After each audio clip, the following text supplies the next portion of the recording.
इरशाद भट्टी साहब, आपकी इसके ऊपर क्या राय है?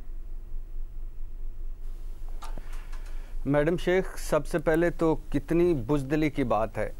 दुश्मन कितना बुज़दिल है कि और दुश्मन कितना बेहिस है और दुश्मन कितना संग दिल है कि बच्चों को वर्गला रहा है, बच्चियों को अपनी बुज़दिली का ईंधन बना रहा है। हमारी बदनसीबी देखिए कि हमें दोस्त अच्छे क्या मिलने थे, हमें दुश्मन भी अच्छे ना मिले। दुश्मन भी घटिया दुश्मन मिले, एक तरह से पीठ पर वार करने वाले। बच्चों को खा वो तालिबान हो, खा वो ये बलूचिस्तान की ये जो सो कॉल्ड तंजीमें हैं ये हों, सब के सब बच्चों को, मासूमों को, बेगुनाहों को वर्गला कर इस दहशतगर्दी का ईंधन बना रहे हैं। और जब ये देखता हूँ मैडम शेख, मैं जब भी कोई स्टोरी सामने आती है, खा वो बजरिया पीछे भारत, आगे तालिबान हुकूमत और आगे दहशतगर्द, और इस तरफ बलूचिस्तान से पीछे भारत और आगे दहशतगर्द, तो जब इन देखता हूँ कोई भी दास्तान सामने आती है तो झूठ और झूठा प्रोपेगेंडा फैलाकर जो भी सामने आता है वो उसके ज़ेरे असर होता है।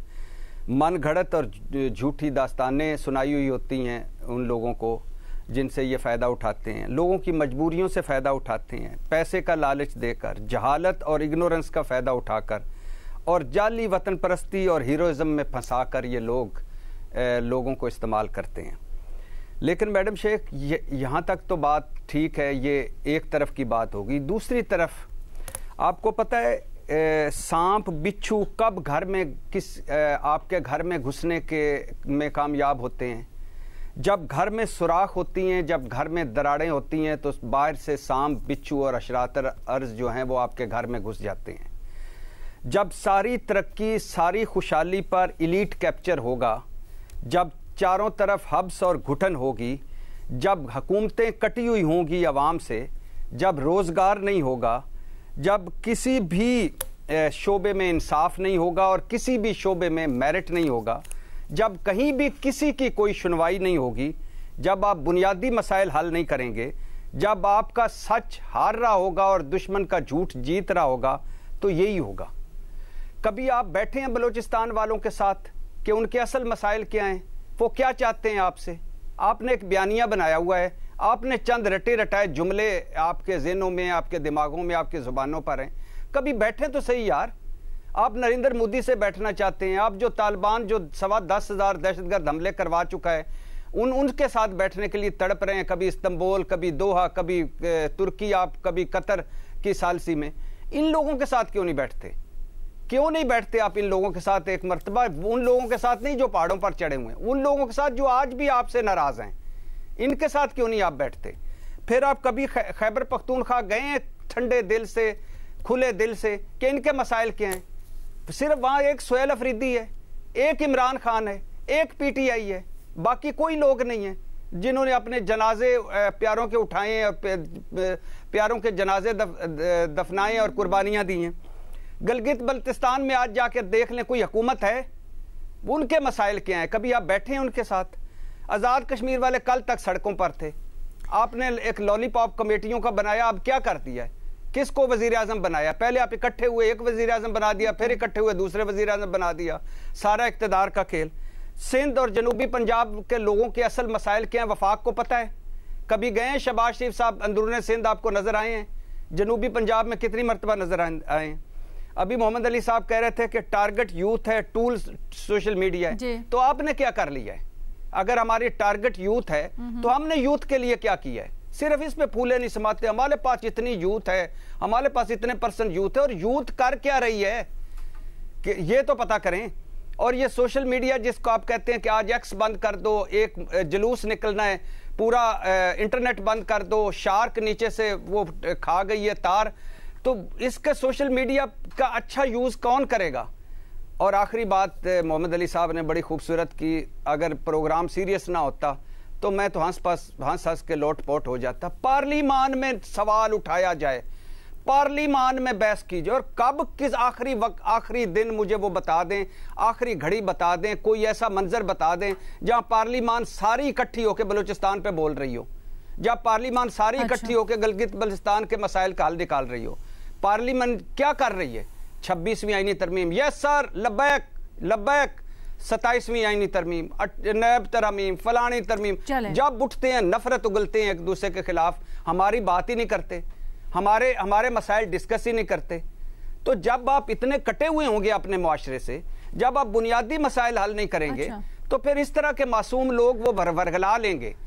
अब भी वक्त है अपनों के साथ बैठे, आखिरी बात उनके साथ सुने, खुले दिल के साथ सुने, उनको ना सुने जो दहशतगर्द हैं, जो आपसे नाराज हैं मगर आपकी तरफ ही हैं, उनकी नाराजगियां खत्म करें, उनके साथ बैठे और ये नफरत, तकसीम और छोटे छोटे झगड़ों से बालातर होकर मुल्क की खातिर। अच्छा भट्टी साहब, आपकी बात के ऊपर मोहम्मद अली साहब भी, महमल भी कुछ कहना चाहते हैं। मोहम्मद अली साहब से पहले जानते हैं उनका। जी मोहम्मद अली साहब।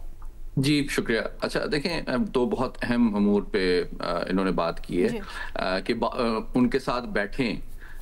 दूसरी बात ये कि पार्लिमान क्या करती है।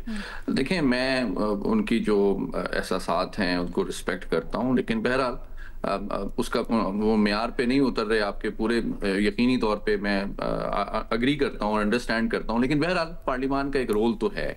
और बिल्कुल आप सही कह रहे हैं कि देखें जिस तरह अभी अमेंडमेंट हुई उसमें जो सोशल मीडिया के हवाले से नेशनल सिक्योरिटी की बात अभी उमर चीमा साहब ने भी की, ये एक रियलिटी है और दुनिया के कई ममालिक इससे मुख्तलिफ अंदाज में निपट रहे हैं। हमारे पास बेस्ट प्रैक्टिसेस मौजूद हैं। मैंने ऑस्ट्रेलिया की एग्जांपल दी, उन्होंने टीनेजर्स के लिए बैन कर दिया है। अभी मैं आपको बता देता हूं, इस वक्त अगर आप अमेरिका का वीजा लें तो आपकी कंप्लीट जो सोशल मीडिया हिस्ट्री है वो उसको वेरीफाई करने के बाद वो आपको वीजा देते हैं। It is part of the clearance process. इस वक्त डिपार्टमेंट ऑफ होमलैंड सिक्योरिटी, ये उनका पॉलिसी का हिस्सा है, आपको अच्छा लगे या बुरा लगे। आई डोंट नो आप इसको ह्यूमन राइट्स या सिविल लिबर्टी के लिहाज से क्या देखते हैं। नंबर 2, नंबर 3 जो बैठने की बात है उसमें मैं क्विक कॉमेंट ये करूंगा कि देखें इस वक्त जो दहशतगर्दी का पाकिस्तान को सामना है ना, उसके 4 लेवल्स हैं। स्पॉन्सर और मास्टरमाइंड इंडिया है, नंबर 1। नंबर 2, उनका जो फैसिलिटेटर और प्लानर है, जो सारी फैसिलिटीज और सपोर्ट और हथियार और पैसा दे रहे हैं, वो अफगानिस्तान के अंदर हैं, ठीक है, और या स्विट्जरलैंड में बैठे हुए हैं या कहीं तीसरे बर्तानिया में बैठे हुए हैं।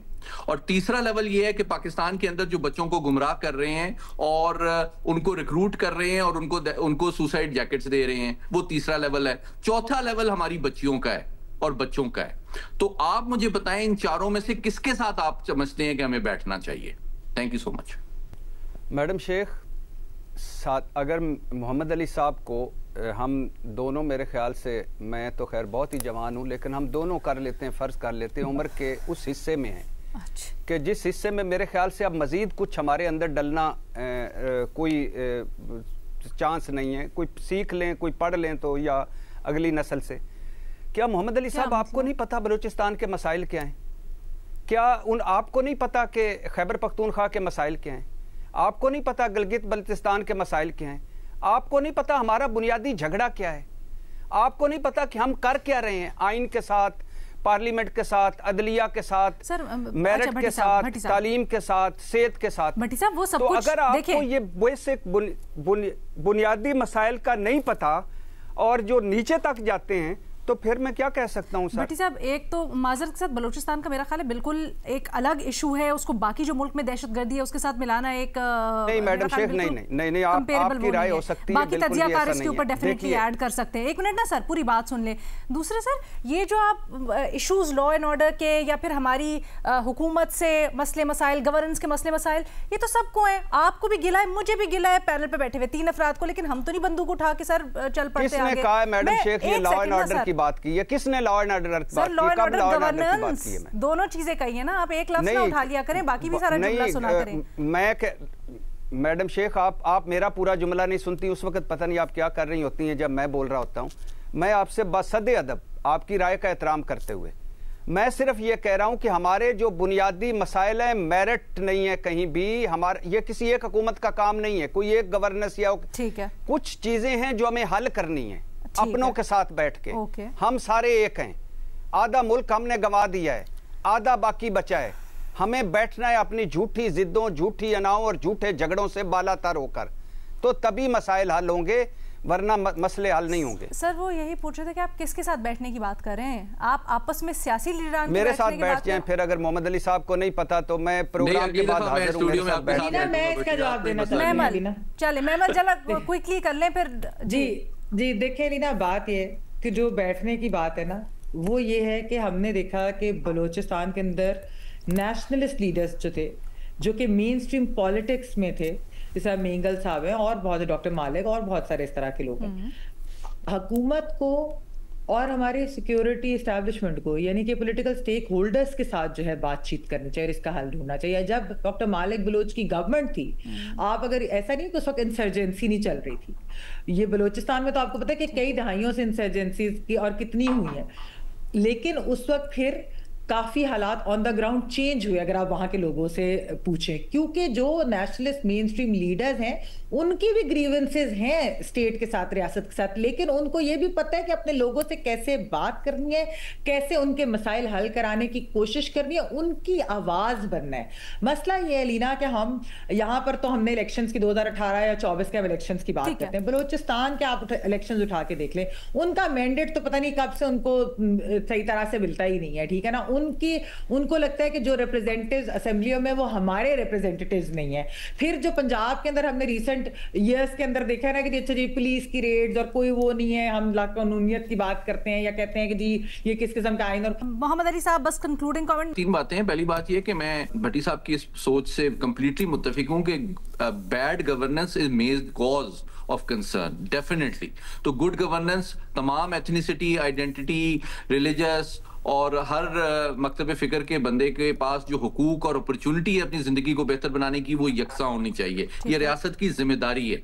और दूसरी बात ये कि बेस्ट प्रैक्टिसेस दुनिया में मौजूद हैं। हमें between total anarchy and complete freedom और कंप्लीट कंट्रोल के दरमियान में एक मैनेजमेंट और रेगुलेटरी सिस्टम बनाना चाहिए सोशल मीडिया का, ताकि उसके नेशनल सिक्योरिटी के हवाले से जो मामलात हैं उनको भी एड्रेस किया जा सके, यूथ को भी प्रोटेक्ट किया जा सके। और तीसरा शोबा तरबियत का बड़ा इंपॉर्टेंट है। मैं समझता हूँ स्कूल कॉलेज के करिकुलम में भी रिस्पॉन्सिबल, केयरफुल एंड यूजफुल जो उसके इस्तेमाल है उसके हवाले से हमें करिकुलम में भी चीजें इंट्रोड्यूस करनी चाहिए। ठीक है जी।